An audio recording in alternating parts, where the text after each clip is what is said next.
everybody, it's Drybear. The second season update for the First Descendant is finally here. Yes, we can play Ines Raya. Their new weapon core system is in, the scaling difficulty tower, all the Defiler, all of that. So we're gonna go through the patch notes today so that we know everything that's going into the patch. Now, the first thing I'll direct you to is the new daily, weekly event that's going on right now. So if you log into game and you jump into here, you can see that the other two events that were here before, like the Ines and everything, those are gone. There is a 2-week event, New Year's Luck Shop, that's in game now. So before we dive into the changes, just make sure that you're paying attention to this. Do your daily events all the way through here, and your weekly, they're all very easy to complete, just normal dailies, and you'll be able to get these 2025 tokens. They even gave us extra tokens as part of the apology for the delay in the patch going out, because it was supposed to be up like, I don't know, like 8 hours ago. It ended up coming up just a little bit ago. They found some issues they had to kind of iron out. Once you have those tokens for doing the dailies and the logins, you can come to our friend Ines. I'm going to say it that way because people are like, it's Ines. It's Ines. So we talked to Ines here, and you will see that down here there is a new option for event New Year's Luck Shop. So on this, you can see that all the new options are here. The things that you want to get, obviously, anytime you see catalysts or you see activators, these are the easy buy up one-shops. We can craft these now, so a little bit less valuable, but you can get these if you need them. The shape stabilizers, and then being able to get crafting boxes for shards and stuff like that is okay. The Enzo supply box is pretty decent as well, but just make sure that you're getting the dimension analyzers, the catalysts, and the activators are by far the most important here, on top of the other rewards you're getting anyways. In French it is said as Anaïs.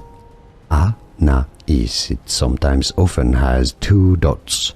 All right, let's dive into First Descendant Update 1.24. There's a lot of awesome stuff in here, some very major content that we were hoping for, waiting for, and wanting. Keep in mind that I'm getting a lot of reports right now that the PS5 version of the game is still down. They're having platform-specific issues with that game specifically on PlayStation. Hopefully that gets updated soon and we actually get some good updates there. I'm also hearing people say that on PS5, if they uninstalled the game completely and reinstalled it, it didn't have the issue anymore, so you can try that as a solution. I don't know if that's 100%, but for those of you that are playing on PS5, hoping for Ines and Defiler and all of that, hopefully that solves your issue. Starting with the unlock weapon core system. If you missed my patch update from before, this is essentially taking the 4 re-rolled stats that you have on your weapon and giving you a chance to roll those same stats 5 extra times on it. It's, in my opinion, not the most elegant solution, but it is giving us more power. It means you can stack more crit, more firearm attack, more fire rate, things like that onto your weapon, and you do this by running the new Void Erosion control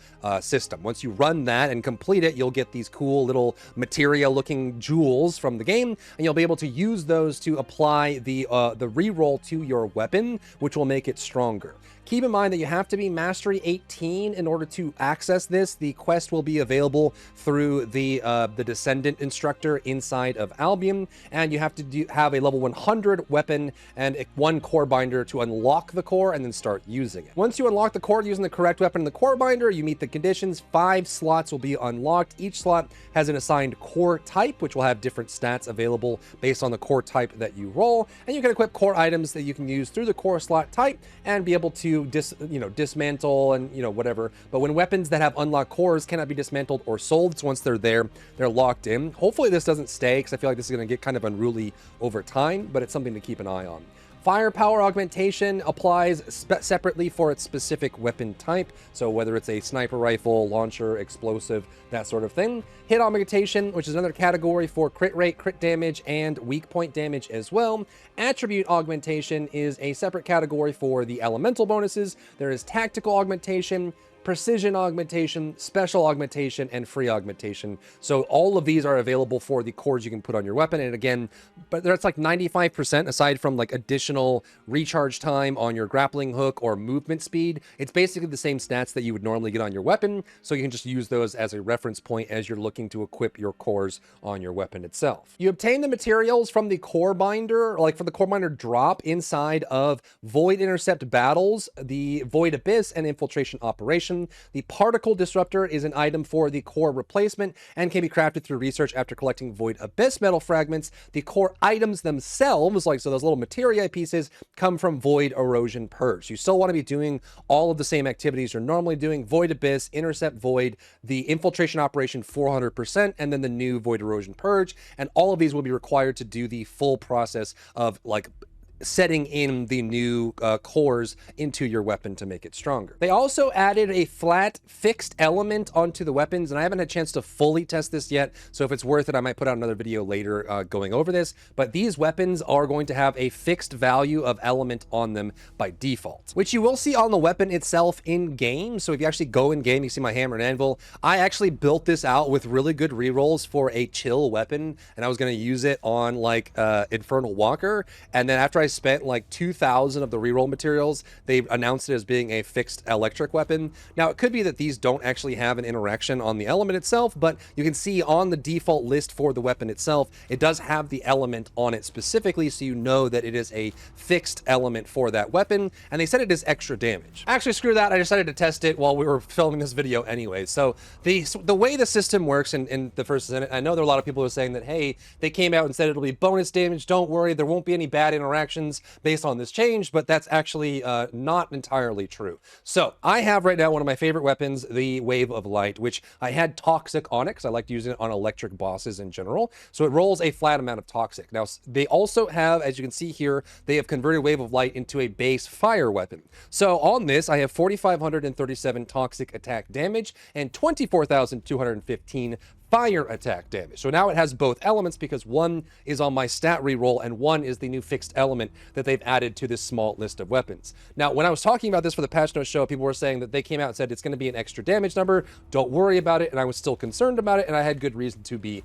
for that. So let's look to see what this is. It has now both Toxic and fire attack on it. So if I look over here and I shoot, you can see that it does 3 numbers here: the base default damage, the Toxic damage, and the fire damage, all as separate numbers. However, there is one downside to this, and it's something that it is the way that TFD has always worked, in that if you're trying to apply any status effects to the target, it will only be able to apply one status from one source of damage, meaning the weapon itself. So the weapon cannot apply multiple status effects as a single source of damage. And the way it calculates this, as we did during our weapons testing period, is that it only will apply the status effect that's related to the elemental damage that is the highest on the weapon. And this is true for if you're running like any elemental bonuses on it versus not. All of that is true there. So because it does both Toxic and fire damage, there is actually no downside here. Both numbers apply separately. You don't have to worry about that. And on some of these, the numbers are quite high and respectable, which is very cool. So you actually get some good value out of these. The electric attack bonus on this as well, things like that. However, the downside that you need to be aware of with this new system is that if you want to apply a status effect with a specific weapon, say you want to do Frostbite, or you want to do Burn, or you want to do Poison, any of those, it has to be the highest element on that weapon. Otherwise, it will never apply from that weapon. So you're very much encouraged to stack the element that is the same as the default weapon. So if you wanted to use like the hammer and anvil for a separate weapon type, you're kind of encouraged for doing the element that's listed on the weapon itself, unless you just end up doing more. So you could do multi-element, right? Like some of these, they did chill attack on Frostwatcher, right? I haven't finished re-rolling this yet, but you can still have chill attack on there. If you wanted to have a specific ailment, say you wanted to do like Fallen Hope as a different element than Poison for some reason, you would just need the other element to be higher than the default. But it seems like in most of these re-rolls, the default that you get on the is going to be higher than the amount you get on the re-roll. You can see that this is a gold roll on my Fallen Hope for 1545, and the flat value they give you is 4741. So in most cases for these, you're going to want to amplify the default amount, and also through mods as well. If you end up adding more mods to it, through like electric enhancement or things like that, you probably will still want to do that through the same element and make all of the elements match. Just keep in mind that if you're trying to do status effects or any kind of triggers, it's going to limit your choices there based on the forced element, but it is indeed a separate damage number, which is pretty cool. So returning to the list, for fire attack, we have Divine Punishment, Greg's Reverse Fate, Wave of Light, and Restored Relic. This is essentially just a DPS increase for them because it's added damage that doesn't sit in the same DPS system. So all of these weapons are going to do more damage than they did before. For chill attack, they added the Final Masterpiece, Kingsguard Lance, Clairvoyance, Frostwatcher, Piercing Light, and Albion Cavalry Gun. I think for Piercing Light, Frostwatcher, and Clairvoyance, chill was a pretty easy win. Most Piercing Light builds are on Haley, and most Frostwatcher Clairvoyance are run by like Haley or specifically Viessa from that standpoint, if you're doing like a gun Haley that's not sniper, that sort of thing. For the electric, they added Excava, Voltia, Blue Beetle, and Hammer and Anvil for electric damage. And then for toxic, they have Python, Fallen Hope, and Sigvor's Proof. So if you were curious about this, yes, the Viper listing on their patch notes before was a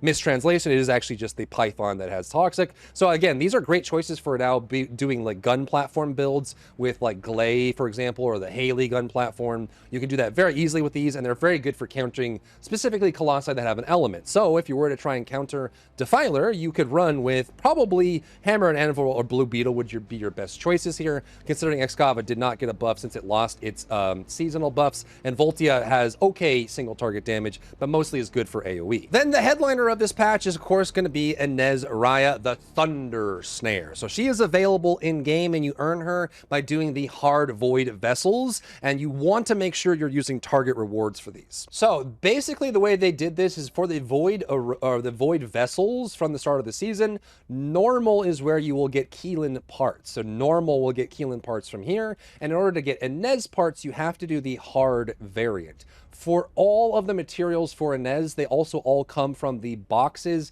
inside of the Void Vessel. I know this is a big confusing point for people at the start of Season 1, but the broken material boxes are the only ones you need to open for Ines. And then for experimental, that's how you unlock your fellow. And then the genetic boxes are for upgrading your fellow. So if you're just trying to farm Ines, you just need to open the broken boxes. They don't require the actual decryption keys to open. So it's the red ones that are kind of smashed up. Those will give you the materials you need for Ines, and make sure you're using the target reward system. So for these, once you have them, you can actually go up to the source, which in this case would be a container reward for Void Vessel Hard, set target reward, and every time you open them and don't get the target reward, your bar will fill up. When it gets to 100%, you'll get the item. I actually know people in my chat that have been farming without using this, and I think it's going to take a lot longer if you do that. Then, if you want to go to like the actual Descendant here, I'm still farming her right now, but if you want to go to Descendant, you can see that these materials like compound, metal, ceramic, all of these come from the broken boxes in the Void Vessel, and the new item, the Neuromorphic Chip, is a rare material that again comes from the broken boxes on the hard version of the Void Vessel. So you just have to run hard Void Vessels over and over and over, taking full advantage of the target reward system, and you should have Ines. She's actually very easy to farm. I would imagine that it's going to range anywhere from 2 hours if you're really lucky to like 6 to 8 hours if you're very unlucky, but I can't imagine it taking you more than a day's worth of playtime to get her unlocked, thankfully. Also, both of her red modules of Transcendence are in game right now, Time of the Hunting Hounds and the Plasma Ball. So these are available to be earned. I imagine most people will be farming these just by combining mods, but you can also do like Haven Frostwalker for the Time of the Hunting Hounds, and then you can also do like Slumber Valley / Obstructor for the Plasma Ball if you're trying to target farm them. Next up is the new activity, the Void Erosion Purge. This is the scaling difficulty tower where you'll be getting your parts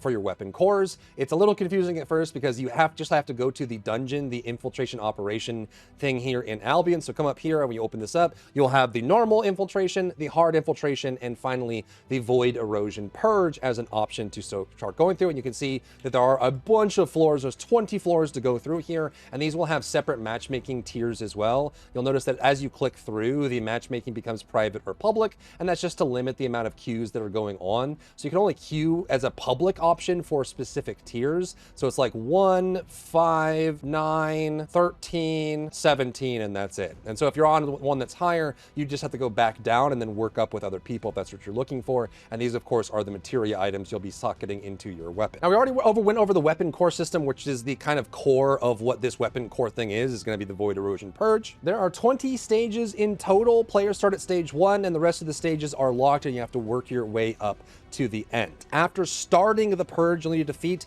Vulgus Legions to fill the target gauge. Once it's full, the final named boss will appear. Defeat the boss, and you will complete that round of the Void Erosion Purge. Another thing to note is that it is timed as well. So if you complete that stage level of Void Erosion Purge in under 10 minutes, you will move on. You also can finish it in between 10 minutes and 15 minutes. It won't move on to the next stage, but you will get rewards. And if you ever hit 15 minutes of total playtime, time, you have taken too long and you will just fail the mission. So it is a time attack style mission that you'll want to complete within the 10 minutes if you want to move on, or within 15 minutes if you want any rewards at all. Additionally, anytime a Descendant is killed, the target time is reduced by 24 seconds, which means that it's going to keep reducing your available time remaining every time a character in your group or in your solo run dies. They have also gone the route of having elemental resistances in this as well. So if it's a Legion of Darkness stage, it will have a attribute reduction of 81%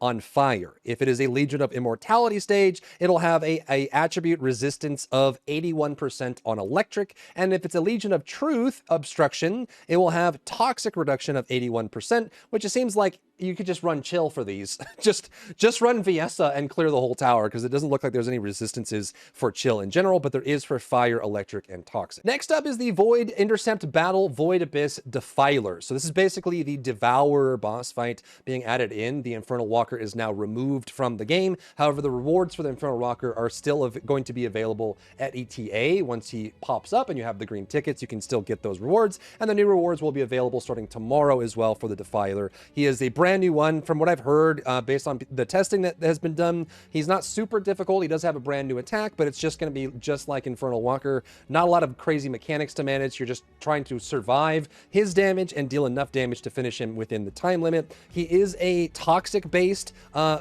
Void Abyss boss. You will want to bring in electric if you want to take advantage of that extra 30% damage based on element, which is really cool. And they have mentioned that the end of the season with the March update will be removing all of the rewards for the Infernal Walker and for the Defiler. So if you're wanting to get the cool little pets that go on your back attachment, or the skins like the character wide, just gender locked skins that you have for the Infernal Walker and the Defiler, you have basically until March to farm that up and get them before they get removed from the game. We don't know if they'll ever come back, to be honest. They might cycle them, they might not. You just kind of have to plan around that if it's something that you want to pick up for your characters. Next, they did changes to the Special Operation Hard difficulty map. They actually cycled this a little bit. You can see that Sterile Land and Echo Swamp are the ones that are shown here on the hard mode, so they swapped which ones are available. They've also increased the difficulty with more number of elites spawning and increased rewards and EXP.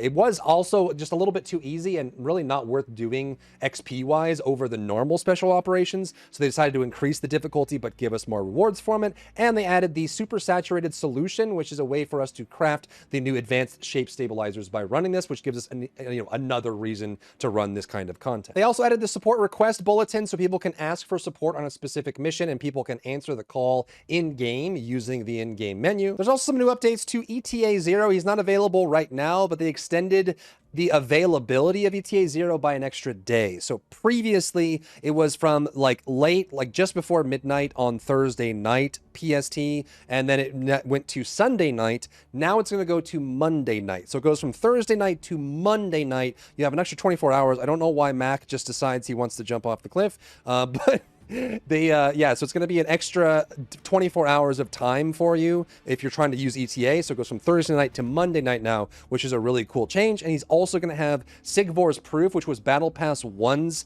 weapon. It's going to be available in the update. So basically tonight, late tonight, you'll be able to get access to that here at the vendor. And there's also another way to get the past Battle Pass items if you want, along with the new core unlock system for the weapons. Come over here to our good pal Deslin, who had no purpose before.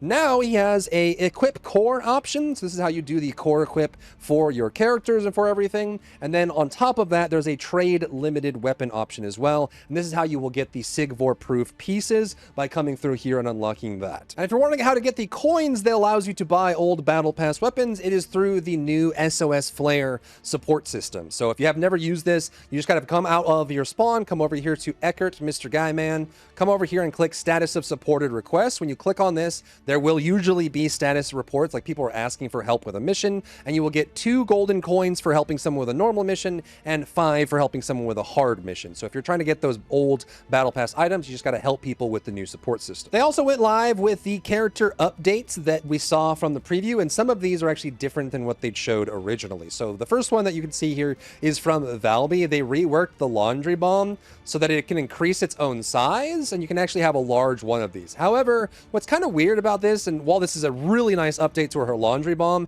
especially with the amount of ammo that you can get on it, it does seem to not be doing the vortex right now. So I don't know if that's like just a bug or something, if it was meant to, but right now it's just doing damage, but it's not actually pulling any enemies in. Maybe they were worried about it pulling enemies too high up into the sky to be the center of the bubble, but yeah, you actually can't. It doesn't vortex anything anymore. I don't know if that's a bug or not. We haven't heard an official response from them, but it is a nice way to clear an entire room with a massive laundry bomb, and then maybe we'll see an official response if it's intended or not. They also made it so that when you do the cleanup skill, you can now jump, which is really cool. It looks like you can't grapple, unfortunately, but just being able to jump, which I think is a nice change. It's not going to be as cool, and then it does suffer from the same problem that you get with like the Venom trail from, say, Freyna, for example, is it only creates the puddles while you're in contact with the ground, but it does have like a special flippy animation that they added here, like, which is kind of cool. It's like a little diver, so I didn't think they would do like special little animations for her, but they did. So now we have this. You're still going to get most value out of it by staying on the ground, but it means that if there's something in your way, you want to get up on top of a ledge or something, you can now do that. So these two changes I think are excellent for Valby in general. What's even more interesting is they actually updated the singing water mod, which I've kind of written off for Valby in general. This works just for the laundry bomb, which turns it into like a different kind of mechanic. So you'll have like be able to put it on the ground there, which turns into like this really cool like AoE bomb thing. So you can actually have multiple of these on the ground, but they changed it so that now when these expire, they explode, dealing damage, which is kind of cool. So this might actually give us a little bit more of a valuable option for her as far as using this mod and make it a little more interesting. Next, they did go live with the Jayber changes, and I think I'm not the only one that believes this, but it just feels like it's certainly not enough for Jayber. It is a step in the right direction for sure, but it certainly doesn't solve all of his problems. So what did they do with Jayber? They made it so that now you can put turrets down without having to retrieve them, which is really nice, which means you can put a turret down and then like you can just put a new turret down depending on whatever your mods you're using, and you don't have to retrieve that turret. You can just keep putting turrets down very easily. It's a nice quality of life. It certainly doesn't solve his problems, but it does give us an option to be able to do that for him as well. They also changed his unique weapon as well to give it a lot more ammo by default, and it also is now AoE. So instead of having to pinpoint on the turret, it's now AoE. It does still give you like the damage option, which is really cool. It has a lot more ammo for it, and it means that you can hit the turrets a lot easier. They also made it so that it will simultaneously buff and heal the turret in one fell swoop, not doing one or the other, which means that you can basically just put your turrets down and spam them to kind of build them up and get some offense there.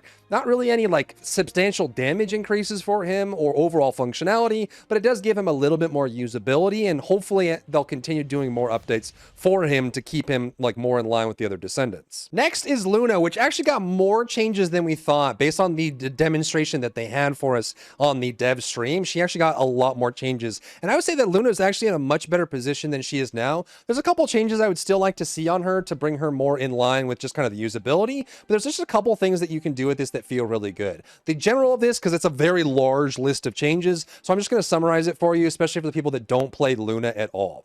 Basically, what they wanted to do with this update is they wanted to give you more benefits for hitting the notes properly and less penalties for hitting them improperly. Now, you can still aim and use the weapon, and I do believe they added weak point as well, which means you'll be able to do weak point on these too, which is very nice. You'll have an option there, but the big thing is that you'll have more benefit for doing this. So if we start hitting the notes here, you can see how much it builds up. Also allow you to switch songs a little bit easier, and they also gave us this little stage thing which gives us movement speed as well, and you can switch up the song based on the enhanced rather than when you switch songs up themselves. And again, you'll get much more of a cooldown reduction if you hit it properly and less of a penalty if you mess it up, which I think is really cool. It means that you'll be able to do this as part of it. You can use her gun more and then get into her mode, and this gives you crazy movement speed. I'm actually curious if we're going to see some movement speed builds for Luna where she goes into her stage mode and then just zooms around the map, doing some really cool things with that. So if you're a Luna main, be sure to type down below on what you think about these changes overall, how it feels to play Luna since the update. I think there's still a couple things, like I said, I would like to see, but I do like to have the movement speed increase, and I think the usability is much higher for her as she plays around with this. I think there's going to be some really cool things that you can do with her, and maybe some new builds coming out of it as well. So let me know what you think about the new Luna changes down below. They also added in the new reactor type that is available available because of the addition of Ines. So if you go to your main world map, go to difficulty level rewards, and then go here, they actually added in the new electric tech option, which previously did not exist. So these will now be part of the rotation as normal. So if you're trying to farm some tech-based reactors for Ines, you can. They also added in the copy and paste feature for the build out here. So all you have to do is hit the copy button and you can go to a new area and paste on top of it if you wanted to do a different build based on the character that you have. And that way you don't have to add them in here. They said that they're working on, at least for the March update, a way to paste these builds into chat like Warframe has, so you can actually share your build with people and they can, you know, open it up and copy it directly without you having to tell them one by one what the actual builds are, which I think is a really cool system that just helps the game feel a lot better. And of course, they did some changes to the Colossus. Now, I know there's a mixed feeling on this. Some people feel like they shouldn't be kind of taking these and making the game easier. My perspective is I don't think that difficult bosses that are super outdated should be a rite of passage for new players coming into the game. I think we should welcome people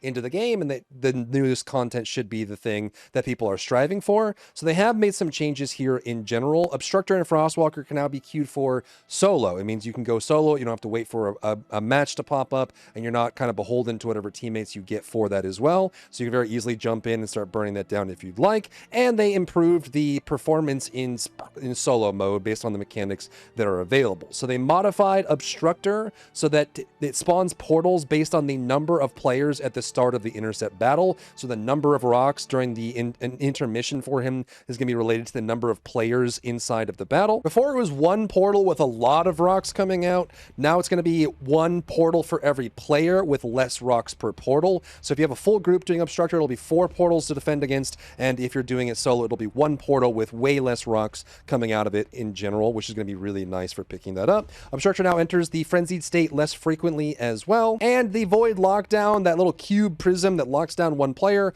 only happens when it's 2 or more players in the group. This is something I was asking about, like, how are they going to handle this lockdown mechanic? It's just not going to happen. Like, that skill doesn't get used if you're in a solo match by yourself. There's no other people in. You won't get locked down. You won't have to waste your respawns on that single mechanic every time it happens. And they also lowered his HP and shield to make him easier to clear across the board for groups and for solo. They made Frostwalker a lot easier, actually. Some of the major gripes I had with this boss have been changed with this as well, and they also made it so you can solo queue. The first one, which is probably the one that I wish, like, honestly, when people were complaining about Frostwalker initially, this was the only thing that I wanted changed in general, and it's the fact that he runs around like a scared little crab please, just running all over the map, while he has his kneecaps on the immune state overall, which makes it very hard to shoot at while he's just tap dancing all over the stage. So now Frostwalker now stays in place to fight during the frenzied state. This is what all of the other walkers do, including Swamp Walker. He'll hunker down and you'll have to go around him and attack him. You still have to deal with his attacks and everything, but you're not trying to shoot this like gyrating kneecap that's going all over the place while he's pirouetting and spinning in circles trying to avoid you. So you have to get to the other side of him to shoot. Honestly, it didn't feel like it was hard. It just felt like it was more annoying than anything else. So that going away is going to be pretty nice. They also increased the duration of the flame status effect from 30 seconds to 60 seconds. Previously, it was like about 7.5 minutes when you would need to get the immunity for it. So you usually had to start getting the immunity around 8 minutes is when you would normally start getting this. And then again, I believe at 4 minutes for the second round. So with this going up to 60 seconds, you can now increase that to 8.5 minutes if you like. And you have a lot more breathing room to get the fire buff up for him as well. Additionally, instead of 6 embers, you now need 4, which makes it way easier. So you have 60 seconds to get 4 embers. Now, you still lose them when you take damage, but in general, it's still just, this is going to be way easier of a fight to deal with. His guided missiles no longer slow you down on hit, which is very cool, and being affected by the cooldown status effect no longer reduces the number of ember stacks. So that's very nice. You will still have it remove normal, but having the ember status effect no longer removes the cooldown status, which is really cool as well, and he frenzies less often. Next up is a long list of miscellaneous changes, bug fixes, and things like that. So we're just going to cherry pick these that are, at least to me, are important to be aware of. Increase the maximum number of quantum incubators you can have to 100 million. Thank God, because these are actually kind of annoying to farm. And so for the people that were farming Infernal Walker or are now farming Defiler, you're doing it for the cosmetics. So you have to clear the boss like 70 times. You do still want the quantum incubators, but you have to craft them and use that material up yourself. And hopefully this just makes it a little more reasonable to have 100 million of them before you start maxing out. You can now sort your mailbox by expiration date. So if you've been holding on to anything in there, you can, though you don't really need to anymore since you can just keep your boosters in your inventory without having to sit on the mail in general. There is now a menu option to hide the weapon on your back. So if you just wanted to